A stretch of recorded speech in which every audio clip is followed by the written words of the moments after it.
കോൺഗ്രസിൽ ചേർന്ന സന്ദീപ് വാര്യർ പാണക്കാട് തങ്ങളെ സന്ദർശിച്ചതിൽ പരിഹാസവുമായി ബി.ജെ.പി. സംസ്ഥാന അധ്യക്ഷൻ കെ. സുരേന്ദ്രൻ. കോൺഗ്രസിൽ ചേരുന്ന പ്രാദേശിക നേതാക്കൾ പോലും പാണക്കാട് തങ്ങളെ കണ്ടു വണങ്ങേണ്ട ഗതികേടിലാണെന്നാണ് സുരേന്ദ്രന്റെ പരിഹാസം. പാണക്കാടെത്തി അനുഗ്രഹം വാങ്ങിയാൽ മാത്രമേ കോൺഗ്രസിൽ പ്രവർത്തിക്കാനാവുകയുള്ളൂ എന്നതാണ് അവസ്ഥ. എന്തുകൊണ്ടാണ് മറ്റു മതസാമുദായിക ആചാര്യന്മാരെ നവാഗതർ കാണാത്തതെന്നും അദ്ദേഹം ചോദിച്ചു. എന്തുകൊണ്ടാണ് തട്ടിൽ പിതാവിനെയോ വെള്ളാപ്പള്ളിയെയോ സുകുമാരൻ നായരെയോ പുന്നലയെയും കാണാത്തത്? എന്തുകൊണ്ടാണ് ഓർത്തഡോക്സ്, യാക്കോബായ, ലത്തീൻ വിഭാഗങ്ങളെ കാണാത്തത്? എന്തുകൊണ്ടാണ് വിശ്വകർമ്മ നേതാക്കളെയോ മൂത്താൻ സമുദായ നേതാക്കളെയോ കാണാത്തത്?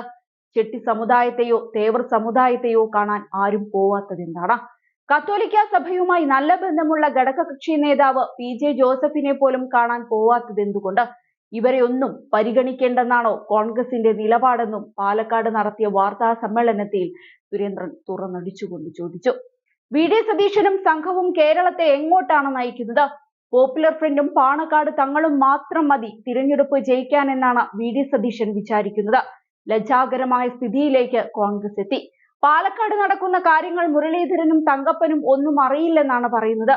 കോൺഗ്രസ് ഒരു വിഭാഗത്തിന്റേത് മാത്രമായി മാറിക്കഴിഞ്ഞു. വി.ഡി. സതീശനും ഷാഫി പറമ്പിലും കോൺഗ്രസിനെ ഒരു കൂട്ടരുടെ ആലയിൽ കൊണ്ട് കെട്ടിയിരിക്കുകയാണ്. SDP-യുടെ നോട്ടീസും കൊണ്ട് തിരഞ്ഞെടുപ്പ് പ്രചരണം നടത്താൻ സതീശന് നാണമില്ലേ? PDP-യുമായി ചേർന്ന് പ്രചരണം നടത്തുകയാണ് LDF ചെയ്യുന്നത്. ഒരു വിഭാഗത്തിന്റെ വോട്ട് കിട്ടാൻ വർഗീയത പ്രചരിപ്പിക്കുമ്പോൾ ബാക്കിയുള്ള 77% ജനങ്ങൾക്ക് ഒരു വിലയുമില്ലേ? മുനമ്പം വഖഫ് ഭൂമിയായി പ്രഖ്യാപിക്കണമെന്നാണ് മുസ്ലിം സംഘടനകൾ പറയുന്നത്. ഇതിനെക്കുറിച്ച് എന്താണ് കോൺഗ്രസും ഇടതുപക്ഷവും നിലപാട് വ്യക്തമാക്കാത്തത്? പാലക്കാട് ഒരു ജനതയുടെ ആത്മാഭിമാനത്തെ ചോദ്യം ചെയ്യുകയാണ് കോൺഗ്രസ്. ഇതിനെതിരെയുള്ള ജനവിധിയായിരിക്കും ഇത്തവണയുണ്ടാകുകയെന്നും കെ. സുരേന്ദ്രൻ തുറന്നടിച്ചു. അതേസമയം ബി.ജെ.പി. നേതൃത്വവുമായി ഇടഞ്ഞു നിന്നിരുന്ന സന്ദീപ് വാര്യർ കഴിഞ്ഞ ദിവസമാണ് കോൺഗ്രസിലേക്ക് പോയത്. പാലക്കാട് ഉപതിരഞ്ഞെടുപ്പ് നടക്കാനിരിക്കെയാണ് വമ്പൻ പ്രഖ്യാപനമുണ്ടായത്. 2 ദിവസം മുൻപാണ് ഇക്കാര്യത്തിൽ കേരളത്തിലെ കോൺഗ്രസിന് ഹൈക്കമാൻഡിന്റെ അനുമതി ലഭിച്ചത്. നേരത്തെ CPI-യിലേക്ക് സന്ദീപ് ചേക്കേറുമെന്നായിരുന്നു റിപ്പോർട്ടുകൾ. എന്നാൽ ഇതൊക്കെയും കാറ്റിൽ പറത്തിക്കൊണ്ടാണ് സന്ദീപ് കോൺഗ്രസിലേക്ക് പോയത്.